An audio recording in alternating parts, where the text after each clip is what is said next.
Well, it's a pleasure being here. Thank you guys for coming today.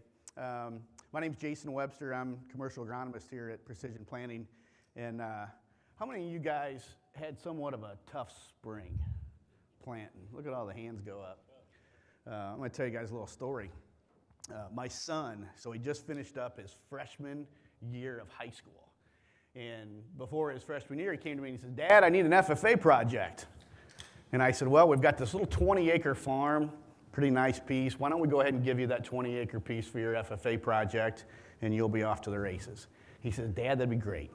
So we signed them all up. We go to the FSA office. We get him on the books as being the operator on the farm. He's excited. I'm thinking back from 1988, my first year of farming, kind of going through the same thing, kind of watching him and his eyeballs all big and excited. In 88, you remember what happened in 88, my first year? Drought at 48 bushel corn. Oh, man, that was some good stuff. Then I'm thinking, surely my son, when he starts farming, it's going to be a little easier. So he gets this 20 acres, and we go out, we start planting in April, and we get about 5 inches of rain after we plant it the first time. We plant it the second time, we get 3.5 inches of rain after we plant it the second time. And finally, we're out there the third time planting this. I've never done this before, replant, okay? And he looks at me as he's driving the tractor. I'm in the buddy seat, and he looks at me and he says, "Dad, is it always this hard?" Son, some years it is, but let's hope it gets a little easier. But this was my first year out doing precision planting plots, and it was a challenge, no doubt. Ken talked a little bit in the last session about what we're seeing out in the field.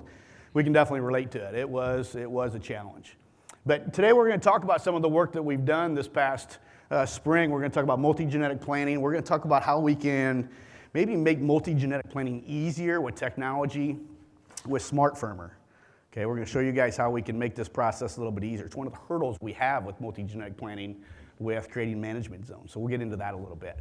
And then we'll kind of switch gears a little bit. We're going to talk nutrient management with some of the products we have here at Precision Planting with FurrowJet and a new project we're working on called Conceal. So we'll get in and kind of show you what we're seeing out in the field.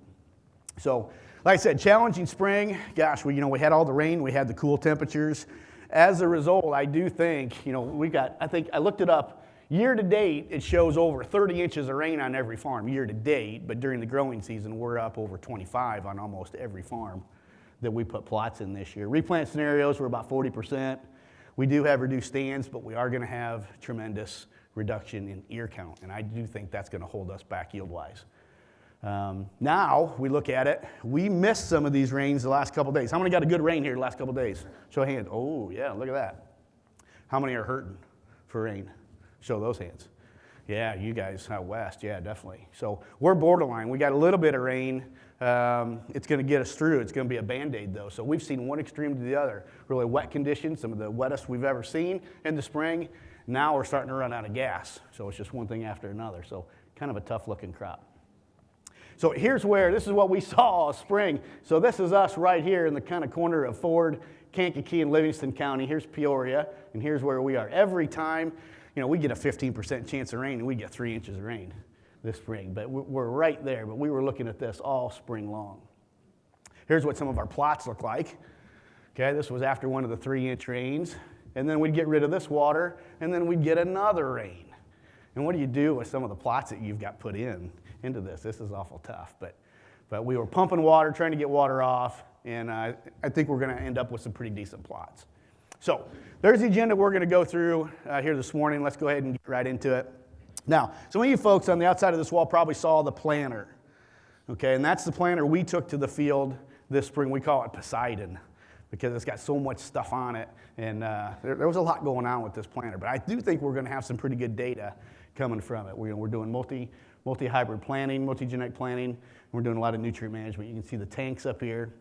We were running with triple V-apply on this planter to get some of the nutrient management plots done this spring. But we'll walk through some of this stuff here in just a little bit. We were running dual planters. We were running CCS, and we were running box planters just to show some of the differences out there in the field. Tracks versus no tracks. It was a lot of fun when we were able to get into the field to do some of this. All right, multi-genetic planting. Let's talk about this just for a minute. What is multi-genetic planting? Some of you folks have heard this before. I'm going to kind of speed through it here a little bit. But in the past, I've struggled. I know you guys have probably struggled to some degree of knowing what genetics to plant in a certain field. Okay, in the past, I think we've locked and loaded with maybe 1 or 2 genetics, planted them all the way across the field. And my question to you is, were they the right genetics to plant in the field? If you've got soil variability, if you've got rough soils, and maybe you've got your best soils on that farm, are we truly planting the right genetics on every acre? So what we want to do is we want to create management zones, and we want to take those rough and tough soils and plant just a defensive hybrid to hold yield. Okay? On the best soils that we have, that's where we're going to go all offensive. We're going to run with it. Those are the soils we want more of, right? Those offensive soils, good soils. So we want to plant definitely a hybrid that'll flourish in those situations. But we're going to change automatically on the fly. Okay? That's what multi-genetic planting is all about. So it's going to come down to the seed, to management zones, and then the equipment. All 3 of these things have to come together to get this thing to work out into the field. So let's say this is your farm. You can see a color difference on it. We know we've got a difference in maybe yield potential just with the soil that the good Lord gave us. But if we lock and load, if we pull that planter into the field and we lock and load with 1 hybrid, I don't know that we're doing justice to ourselves. And this is where I feel average. I feel like I'm settling with just 1 genetic package in the field. And as I plant that field, I know I'm not planting the right genetic package in every acre of the farm. I know I'm not doing it. So this is why we really wanted years ago to have a planter that would automatically change. I could plant a defensive hybrid in these lighter defensive soils and then more of an offensive hybrid in the better soils. And it's got to be like auto steer. It has to change automatically. I don't want to do anything manual. But when we started working with this back in 2011, there wasn't any equipment out there. We went to all the equipment manufacturers, right? We went to Case, we went to John Deere, we went to AGCO, all those guys, and said, here's the check. We'd like to buy a multi-genetic planter. How many planters do you suppose we bought? None, because there wasn't any, right? So the battle was on, thinking about hybrid placement. How do we select hybrids for each field? How many do we want to plant in the field? How many of you guys plant just 1 hybrid or variety in a field? How many of you guys are doing that right now? God bless my dad. He's not here, so I'll pick on him. We have a 40-acre farm, and he'll want to plant 4 hybrids in that 40-acre farm. I'm like, Dad, all we do is spend all day trickling corn into the planter. We're doing more of that than we are actually planting. And I understand the concept. We don't want all our eggs in one basket, right? It's risk management. But I really think if we could get it down to 2 and think about this offense-defensive type of structure, this would really work. Okay? Once you determine what hybrids or varieties you're going to plant in the field, do you know where you're going to plant them? How do most folks determine what hybrid, say you're pulling into a field to go plant corn, how do you determine what hybrid you're going to plant? The pickup truck pulls in, he's got a pallet of corn in the back of that truck. 2 hybrids are on that pallet. Which hybrid are you going to plant first? The one that's on top. That's exactly right. That's how we've done multi-genetic planting in the past. You're not going to throw the corn off on top to get to one in the bottom.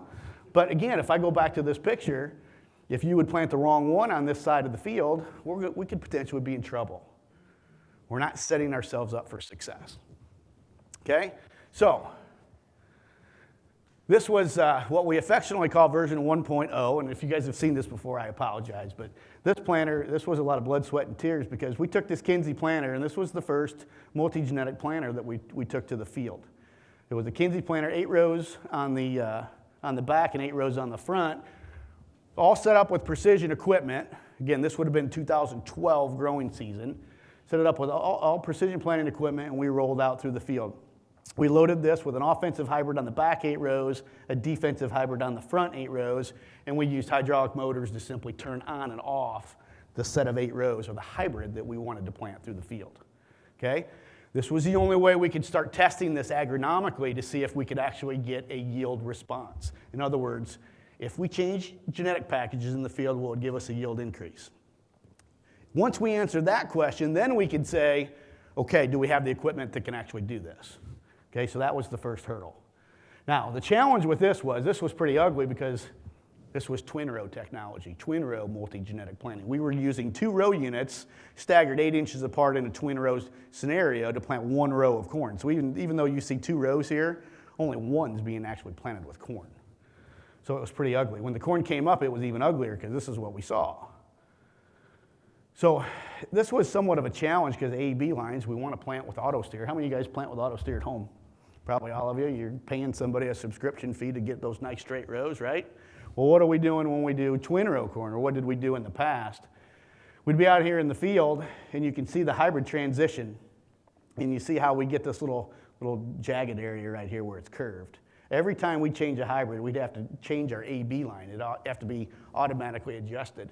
And when we first started doing that, I never even thought about it. I was just scared to death about the planter even working, let alone getting the markers right. Because if we didn't adjust this A-B line, we'd end up with one wide row on one end of the planter and then a pinch row on the other side. And so getting this to all marry up and communicate was a real challenge. And look what we were doing with GPS receivers. Every time we were changing a hybrid, we actually had to move the GPS receiver 8 inches to move our A-B line. This was challenging. Now, I will say this was a $100 actuator. It was pretty easy to do. But how many of you guys want to do that out in the field? Yeah. How about that? That's ingenuity right there, isn't it? I'm glad you caught that. Yeah. $100 and a bunch of washers, and we got this thing done. But we knew grower adoption obviously was not going to be very high with this thing. But again, we were just trying to see the agronomic value of changing hybrid or variety on the fly. Will it give us a yield increase? And then we can throw all this stuff away and try to get some technology that actually is more friendly for the grower. What was friendly for the grower, once we started getting good data and saying, yeah, we're going in the right direction here, Precision Planting came out with VSET Select, and this was dual meter technology. One single row, so we get rid of our twin rows, right? And we could put VSET Select on with 2 meters on one row, and we were off to the races. Using the same seed tubes, but 2 meters, one turning counterclockwise, the other one turning clockwise, dropping seed into the seed tube that you guys use on your farm, same seed tube, right? So this changed the game, and we were off to the races doing multi-genetic planting and grower adoption much easier. When we put 2 meters on a row, one of the things we were always thinking about was singulation and spacing, right? If we're going to go 2 meters on a row, we can't screw up the singulation because all you guys, you work so hard to get this corn singulated and spaced correctly. So watch this little video here. Look at the color of the seed. We got pink here. Watch when the hybrid transition happens. This stops, and look at the color of the seed. We don't miss a beat when it comes to singulation and spacing. So that had to happen when we went to dual meter technology. Okay, but we can do it. This is math and science right here, right? With GPS. So that's multi-genetic planting. Okay, let's talk about some performance out in the field. Now, some of you folks, when you think of multi-genetic planting, you think of these things. You guys have seen these logos out in the field that some of these guys are doing? When I think of multi-genetic planting, I don't think of this. Because do we need this? Number one, do we need this type of accuracy for multi-genetic planting? I mean, your zones in the field change right there to the line. Probably not. No, we don't need this type of accuracy. The guys are going to the field, generating scripts, and then taking it to the planter, and the script that you make, the planter will do it. Okay? Here's another one. I think this one's pretty interesting. This is from Trav Bratland out in either North Dakota or South Dakota, one of the two. But look, the accuracy of the thing is unbelievable. But I'm here to tell you guys, we don't need this type of accuracy. We really don't, agronomically speaking. But it's kind of neat what some of the guys are doing. Now, here's Trav Bratland out west, and grower out there, and he says, man, we have tremendous soil variability. And he says, we're utilizing multi-genetic planting. And I said, what are you seeing yield-wise out there in the field? And he says, when we break this thing down into offensive and defensive hybrids, we're seeing anywhere from 17 to almost 30 bushel yield gains just by changing the corn hybrid throughout the field. Now, those are some pretty big numbers, I think. If I could get that on every farm, boy, I tell you what, we're off to the races. This is great. Agronomically, this is something that I don't want to miss out on. Okay, that's low-hanging fruit. All I'm doing is changing the hybrid, placing it on the farm differently, creating the management zone, and then placing that product correctly on the farm. Okay? Here's Josh Messer. I'd like to throw a few tweets in for some guys. So these guys are going through some pretty big drought stress where they're at. And look at the big contrast in hybrids to go with the huge swing in soil. Really like this combo. But think about it. Some of these guys going under drought stress. You think multi-hybrid planting is going to be big for them this year? Could be huge. Think about it. You've got soil variability on your farm, you've got tough soils, and you plant an offensive hybrid in those areas this year, and then a drought comes along, what's going to happen? That's why we wanted multi-genetic planting back in 2011 when we wanted to get this thing together, because on our farming operation, we've got too many clay hills, clay knobs, where we could never plant an offensive hybrid. We were stuck planting a defensive hybrid. Problem was, I had to plant that same defensive hybrid in the good soils, the low-lying areas. I felt like we were settling. Okay, we needed to change them on the fly. Agra Gold. Agra Gold is one of the sponsors here today. They've done some research in the past. Look at the 15 and 16 data. Every green bar is a plot that they went into. They definitely won more than they lost. There's the average of the offensive hybrid, 5.4 bushel, but look at the defense. Double the yield response. So if we could create management zones and find those areas where we could potentially have stress, we have big potential with multi-genetic planting. Look at the percent of the time they got it right.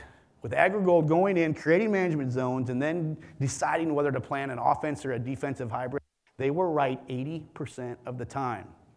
I ask this to growers all the time. How many times, if you figured it up on your farm, how many times you're right in selecting a hybrid?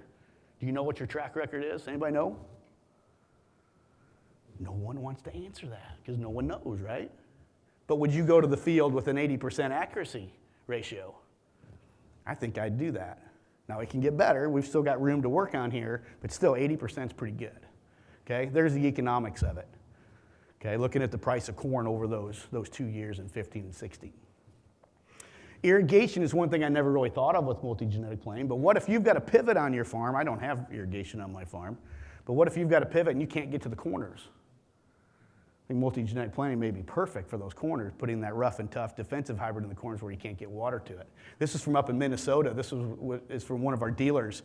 Last year he took it to yield and there was about 36 bushel yield difference in those corners. So placing the hybrid differently in those areas could pay off fairly big. Soybeans, we've been talking about corn, but it also works for soybeans. This is some data from the Iowa Soybean Association where they're doing the same thing. Creating management zones and placing the right soybean variety in the offensive and defensive zones. This gets interesting. They're seeing a 10 bushel yield response on beans. 10 bushel. What's the price of beans right now today? A little over 10 bucks, right? $10 soybeans times a 10 bushel yield. What is that? That's a $100 difference. That's big dollars. That could be the difference of making money and losing money this year, simply by directing where you're placing the soybean varieties on your farm. Something simple as that. We're not changing crop inputs per se, more fertilizer, things like that, just where you plant the variety in certain soil types. Now, I think it all has merit of this changing the genetic package on certain areas of our farm based on variability, but there's some hurdles with it. There's been some pretty large hurdles with multi-genetic planting in the past. One of them is soil variability and developing those spatial management zones.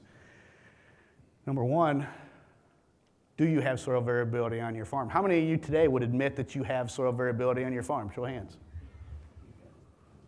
Some guys are laughing saying, we got lots of variability, right? Yeah. We've asked this question to a lot of the groups that we've gone to over the past 6 to 8 months. And I really thought when we started asking this question, do you have soil variability on your farm? I thought most growers would say, nah, I'm flat, black, and beautiful. I don't have variability. But just like you guys voted here this morning, look at the percentage of growers that admit, yeah, we've got a tremendous amount of variability. So think back to planting just a few months ago. I mean, if you're one of these guys that have variability, are you planting the right genetics on every acre of your farm? And I think that is a fairly low percentage. Okay? We ask growers how many have management zones created on their farm. And look at that, only 25% of growers. This is a huge hurdle for multi-genetic planting.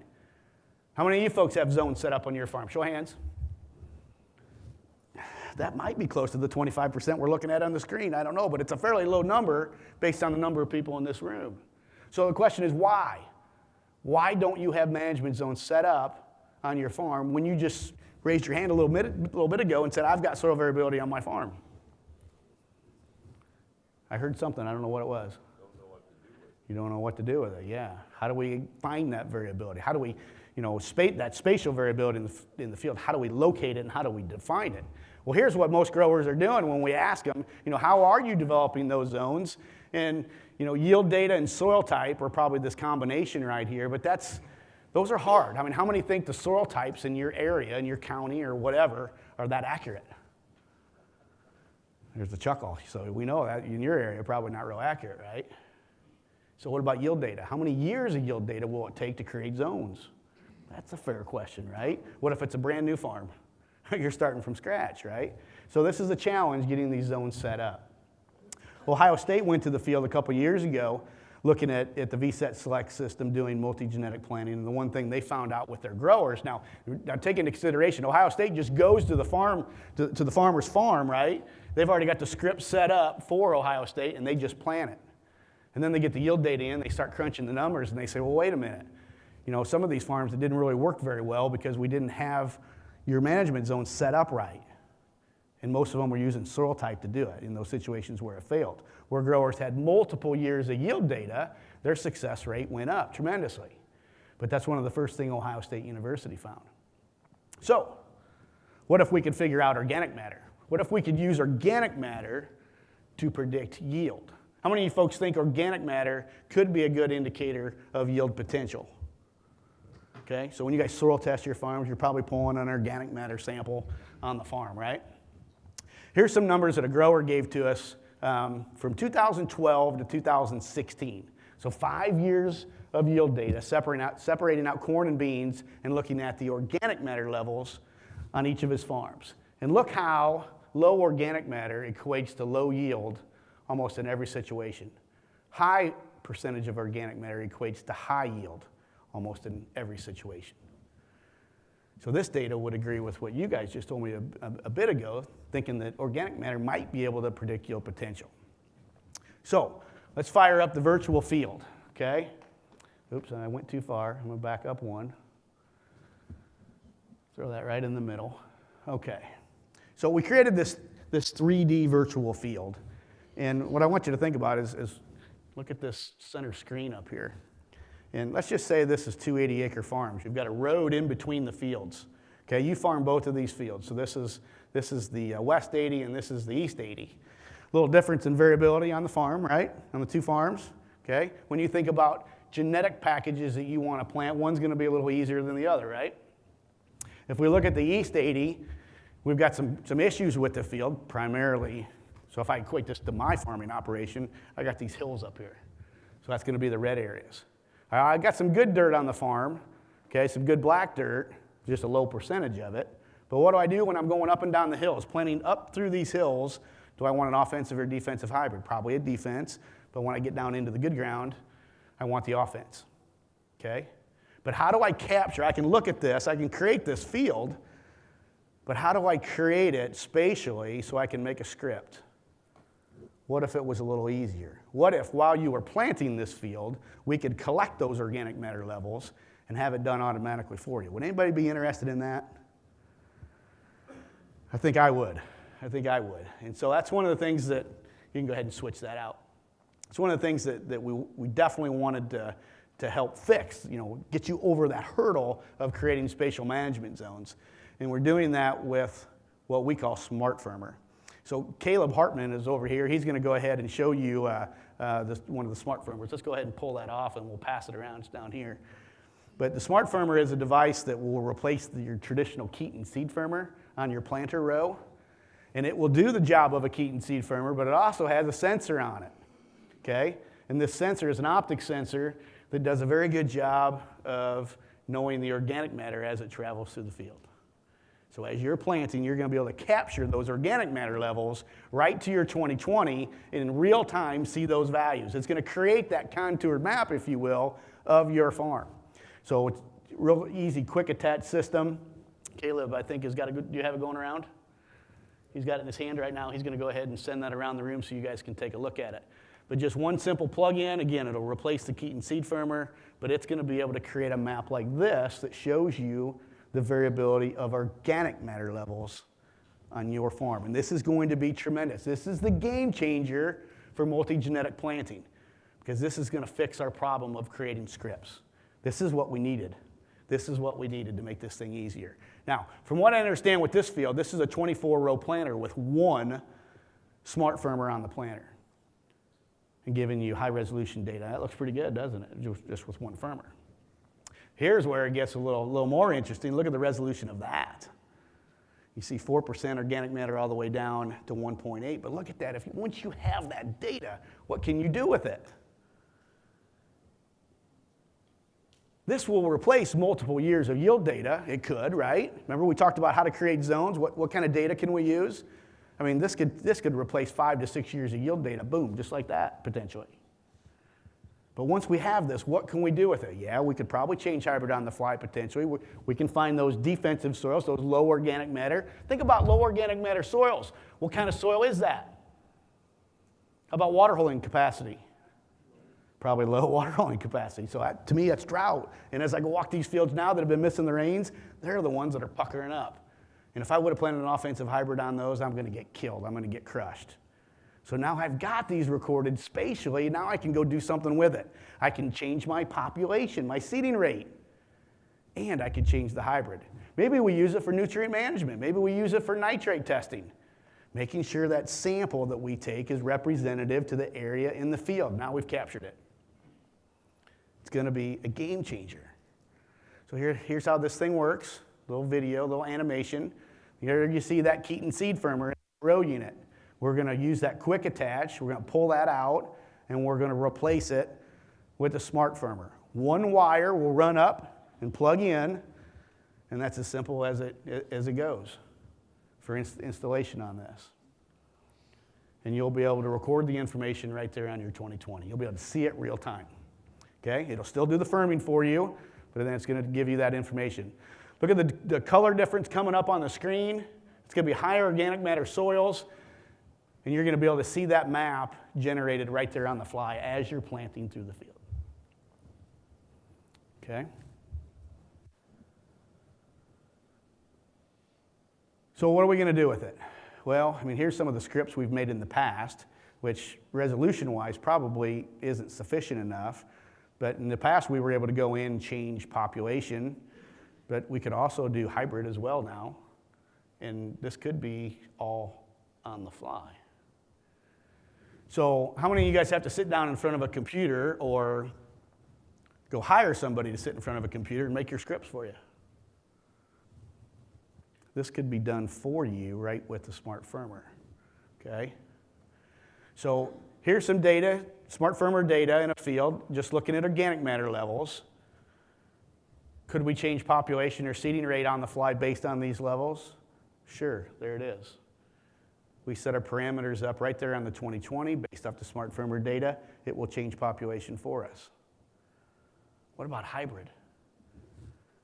Do the same thing with hybrid. Look how easy this is. Here's our screen. Now, this will probably change to some degree, but here's our baseline right here. And if we look at lower organic matter points in the field, we can say, let's plant 2,000 seeds per acre less in this scenario. Let's go 4,000 seeds per acre less in this scenario. And on the other side, the offensive side of it, let's go 2,000 higher, 4,000 higher. How do we change the hybrid? Well, with our VSET select system, we have the blue box and the orange box, right? So guess what we do on the 2020? We simply just color code these boxes, and you can say, yep, let's plant the defense. Blue was always defense on my farm, so that's why I did this. Orange is always offense. So we're changing population and we're changing hybrid, and it's all being done based off of organic matter levels that you're collecting on the fly.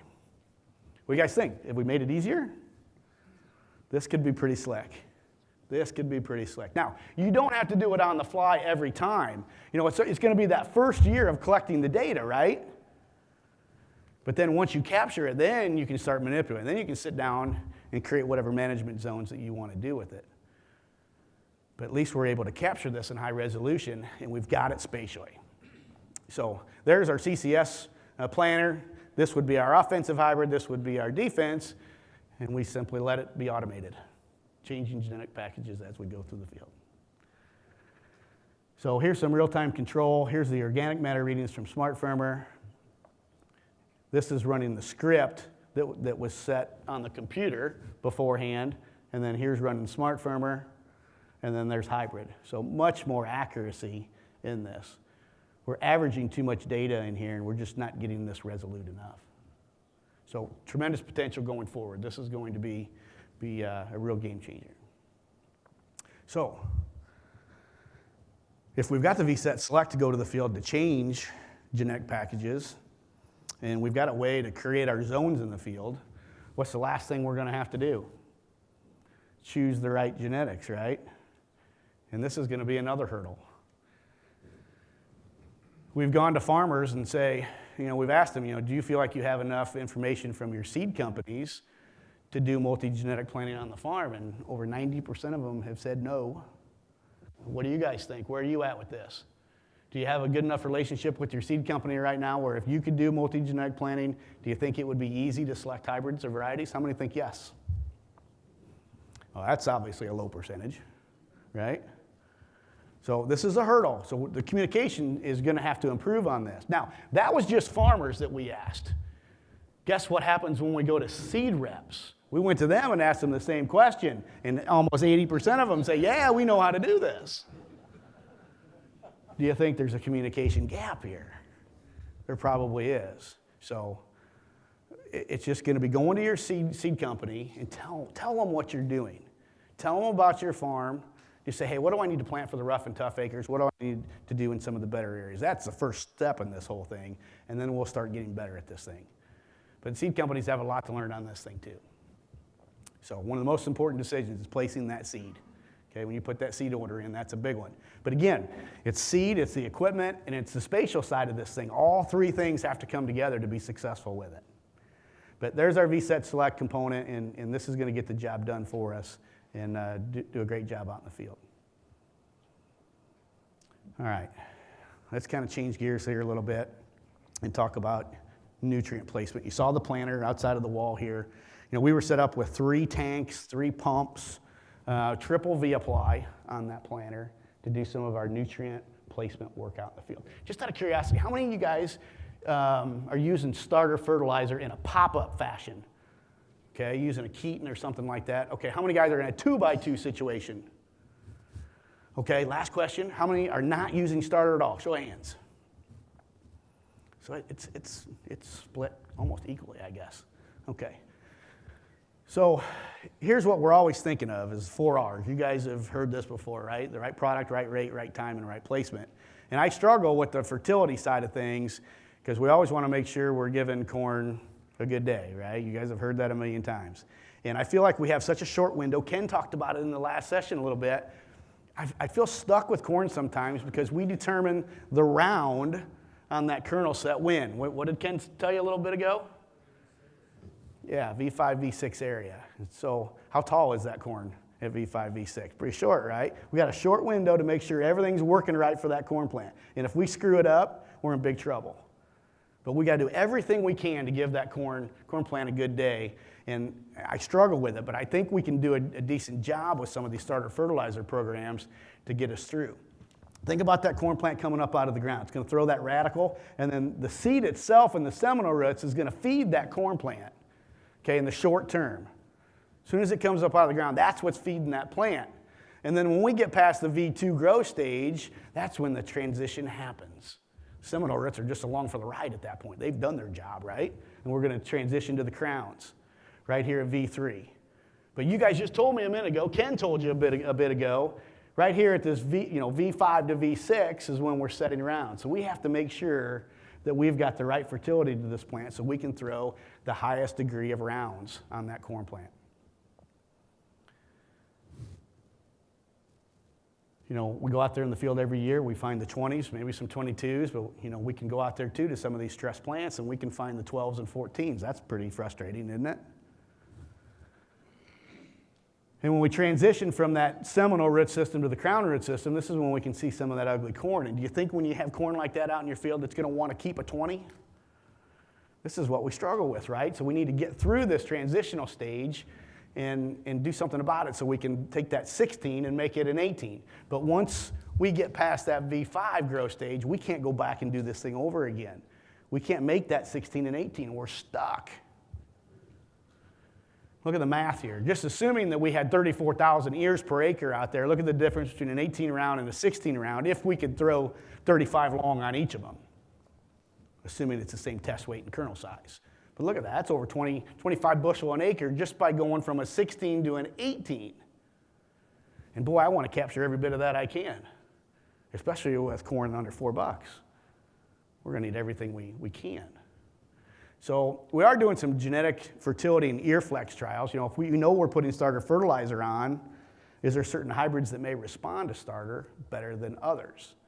Maybe I've got those hybrids that will give me ear flex, but in girth, not so much length. Because remember, a V5, we're basically looking at flex girth, not flex length at that point in time. So maybe there's some hybrids out there that we can plant that will give me that higher percentage of flex girth. So we're going on the field, we're looking at 26,000 pops versus 36,000 pops with and without starter fertilizer, and then we'll go in and analyze these guys and find out if we are getting more flex or less flex with the different nutritional programs. So again, trying to get, you know, more 18s or more 20s out there. So this year we've got 17 hybrids, different hybrids. There's the companies we're working with. If you're working with a seed company and you'd like to participate with us on this next year, we'd love to work with you. Just help me out and let me know what hybrid you consider are the ear flexors, you know, girth-wise, and we'll try to position these in. So more to come on this.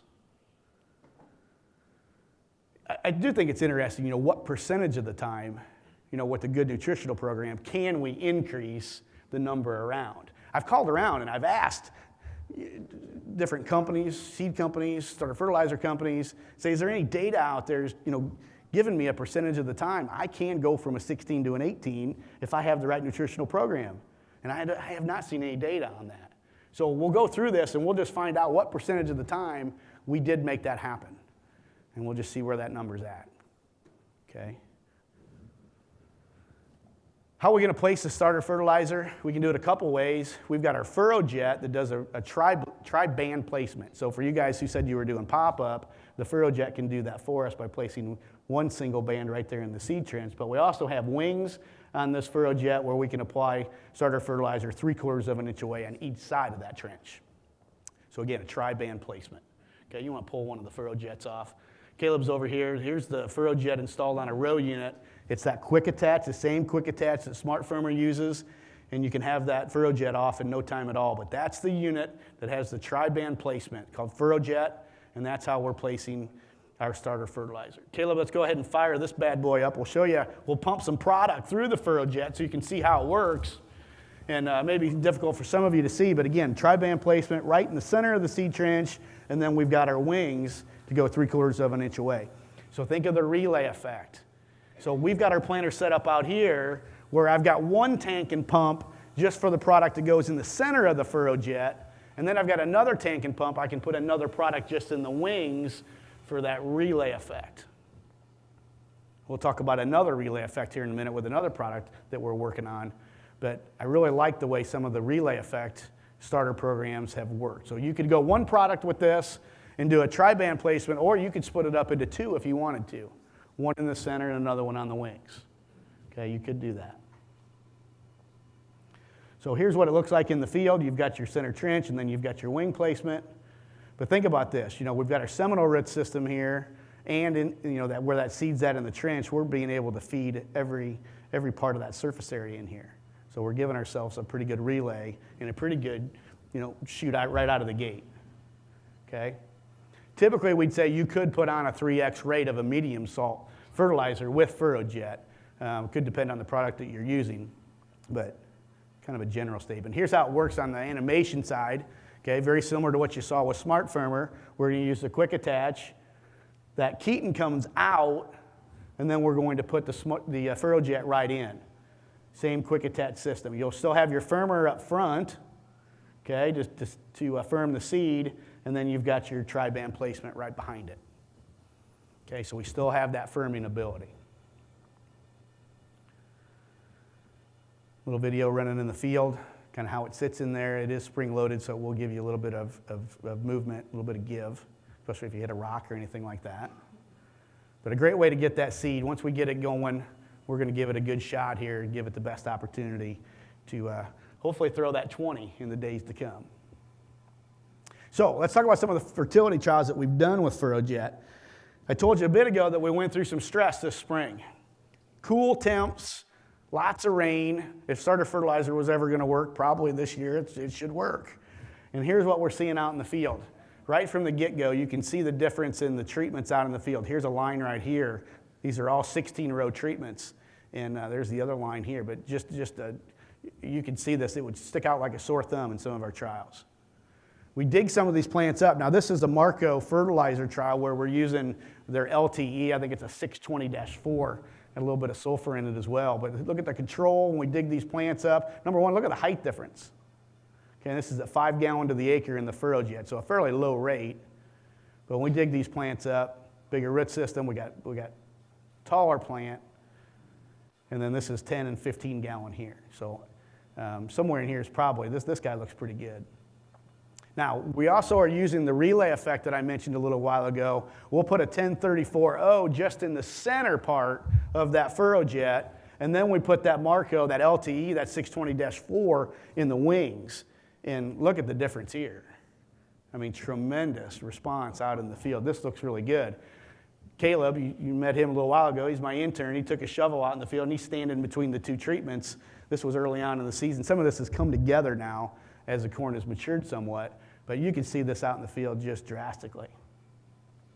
Now, we are putting light sensors out in the field because one of the things that we want to be able to monitor is how much faster can we achieve canopy out in the field. I mean, that's one of the things we really want to be able to do, especially where we don't get rains and we have potential stress out in the field. Let's close that canopy quicker and let's save some of that moisture, right? So how much faster in some of these situations can we get a canopy? And so we've got these PAR sensors or light sensors. We measure the total light that we're getting above the crop canopy, and then we put the sensors down in the bottom of the row, right on top of the soil surface, and they tell me how much sunlight's hitting the ground. And so we can figure out the difference and go back and say, how much sooner did we canopy? We're going through some of the data right now. It's not the easiest thing in the world, but it looks like we're closing the row maybe 8 days quicker in some of these treatments. And that could make a big difference. Now, people always, or sometimes say about starter fertilizer programs, you have drier corn in the fall. That could be part of the reason because we're getting a faster canopy and we're getting that sped up maturation process. So we got to go through this data some more, but hopefully we can put some numbers to it. We are using some Agro Liquid fertilizer in some of our trials. These have been interesting as well. This is one of the programs where we put 14 gallon in a 3-way on the furrow jet. And here's the products that we're using. It's an 80% poly from Agro Liquid. And look at the control versus the treatment. We've got a height difference. We've got bigger root mass. And it looks really good in the field. It really does. Here's what it looked like at about the V4 to V5 growth stage. Again, you can see it right to the row. Corn after corn situation, giving this corn plant a pretty good day. Here's another program where we run the same 14 gallon, but we're running it in the center only. We get rid of the wings and we're just looking at the centers. Again, you can see those treatments right out in the field. We're definitely getting a response. And then here's the final program from Agro Liquid where we run a kind of a split. We're running that relay, 4 in the wing and 10 in the centers. But look at that plant. It's just, we're getting a really nice response from it. This is a tweet from Jason Stoller. Him and Corey Mulbauer have been doing some trials north of town here. And look at this, looking at liquid programs versus dry programs out in the field. Tremendous differences out there. We can't wait to share some of this yield data with you at Winter Conference. So definitely seeing some good things in the field. This is from Beck's out in Iowa using FurrowJet. And this is a 722.5. This is also a Marco fertilizer product, but look at the difference in height where they've got the starter fertilizer applied. Big differences there. Now, we could also look at an additional relay effect. We've got the FurrowJet where we can go the center trench and then the wings. But what about addressing nitrogen with a different relay? What if we could place nitrogen off to the side, maybe more towards the crown roots, and get an additional relay to really get that corn plant going? So we're working on a project called Conceal, and that's where we want to place fertilizer in this fashion right on both sides of the corn plant potentially. So crown root placement, both sides of the furrow, And we're sealing that nitrogen. With some 2x2 applications where guys are putting nitrogen on, we're not sealing that product. A lot of times it's being dribbled on top. And that could be a problem. We're actually sealing this nitrogen, protecting it, making sure we don't lose it. This is what Conceal looks like. This is going to be using existing equipment on the planter. We take the gauge wheel, and we've got the gauge wheel cut out down the center, and that's where we'll run a knife. And that's where we'll feed that corn plant with nitrogen, potentially. Okay? Go back. This will work. There we go. There's an animated version of it. So again, we got the gauge wheel with the cutout on it, and then that knife's going to fit. You're going to insert right in there as we're traveling through the field, and we're going to place that fertilizer safely off to the side. So if we've got some non-seed safe products like nitrogen, like sulfur, like boron, this would be a really nice place to put it. We could go single band, we could go dual band, whatever your preference would be.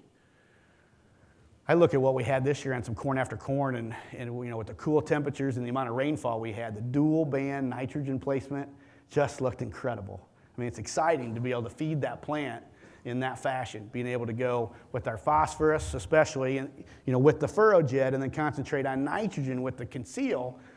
I think it's setting ourselves up pretty good. So again, let's put a low nitrogen, you know, with like my 722.5 or my 620-4 product for high phosphate, you know, in that FurrowJet, but then let's concentrate on nitrogen with the Conceal up top towards those nodal roots or those crown roots, okay? That, to me, is the true relay that we need to be looking at. Here's how it sits on the planter, right in front of that gauge wheel, and then here's how we enter that gauge wheel through that cutout. And so those wheels, those gauge wheels, should pull that residue away from us so we can make a nice, clean placement. And again, we're not hanging additional, you know, 2x2 equipment on the front of the planter. We're using existing equipment to get this done. So, perfect placement. You could go single or dual placement. Pretty easy because we're not hanging additional 2x2 equipment on the planter. Looks like we're handling rocks pretty well for those guys who have rocks out in the field. So pretty durable. And we're sealing the product. We're not splattering on top of the ground, leaving it on top of the ground, but we're sealing it, getting that product placed underneath the soil surface and keeping it protected. So this was an awesome tool this year. I really appreciated having the ability to place nitrogen correctly with this product. Again, I get rid of this type of equipment. I don't want the 2x2 equipment on. I definitely don't want these things. I've struggled with these things over the years. Getting them set right, slabbing, smearing the soil, that's always been a challenge. We've done this in the past too. We've tried to put starter on, we tried to put nitrogen on, dribbling it right on top, and I just cringe when I see this because this is when I don't get a rain. Okay, this is where I've got it left on top of the ground, and I may lose a percentage of this. How much can we lose to volatilization? What is volatilization? When we place a nitrogen product on the soil surface, it's going to basically convert to a gas. And when that product converts to a gas, what direction will it move? It's kind of like all the dicamba stuff going on right now, right? Up. I'm going to lose it. Now, how much are we going to lose? It's going to depend on moisture. It's going to depend on heat. It's going to depend on wind. I don't know what that percentage is. This year, we're going out to the field, and we're trying to analyze this in a dribble versus a Conceal, because I can conceal that nitrogen product, bury it underneath the soil surface, and protect it. And we've got Caleb. Caleb's probably second guessing whether he should have been an intern for me this summer. But he's going out in here and looking at these tubes. We place our nitrogen basically in the center of these tubes, and then we cover it. And then we put a disc inside, and we monitor how much volatilization is actually happening in these tubes. So we lay nitrogen on top of the ground, and then we put it in the ground like a Conceal would do. And then we're going through the process right now, monitoring this, trying to figure out what percent nitrogen have we lost due to leaving it right on top of the ground versus keeping it protected. So there's Caleb out in the field cussing at me because it's a lot of hard work. Can we position Conceal as a nitrogen placement tool? That is the question that I'm asking myself right now out in the field, looking at trying to grow high-yielding corn, especially with the tough year that we had, and trying to compare it to the ways that people are putting on nitrogen now. So we look at 100% nitrogen applications. Corn after corn rotations, we're putting on 65 gallon of 32% UAN single and dual bands. And then we're comparing it to a single application in a weed and feed. Look at the difference out there in the field. That's 100% nitrogen up front, corn after corn, Conceal, dual band, weed and feed over the top. We dig those plants up and look at the difference, guys. 100% weed and feed versus 100% Conceal dual band. Then we start comparing it to different programs. This is kind of how I see our operation at home. I kind of like looking at this 25% with my Conceal possibly. I still like a weed and feed with my herbicide. I'll put 32 on with the herbicide and broadcast it. But I can do that and the Conceal and come in and side dress. You can split your side dress up however you wanted. But that looks like a pretty bulletproof program. Placement-wise, it looks fantastic. But here's 50% in with a weed and feed versus 50% dual band Conceal. Look at that difference. That's the protection that I want. That's what I needed this year with the tough weather that we had. That nitrogen closer, that high concentrated band right there to the plant where it could go get it, just like an IV. That's almost what we had this year. We're looking at different treatments, 25% weed and feed and a 75% side dress. Anywhere we put the Conceal, we saw a nice response this year on our corn after corn ground. So all kinds of different comparisons. We're looking at a reduction in nitrogen. Can we reduce our nitrogen rates that we put on if we can put it in a high concentrated band in a single or dual band right next to the corn plant? And then we look at applying additional nitrogen with and without the Conceal just to see what the differences are. So at Winter Conference, we ought to have lots and lots of yield data and lots of scenarios to show you guys what worked and what didn't. Okay? Again, this isn't a product that's commercially available. We're testing this. This is a project right now. But this year, it gave us some really nice response. To finish up on what about soybeans? I'm a corn guy. I don't know if I like soybeans very well. This year, I wish I would have planted more soybeans the way it turned out weather-wise. But what about using nutrient management in regard to soybeans? This is that same Marco LTE product in a furrow jet versus the control.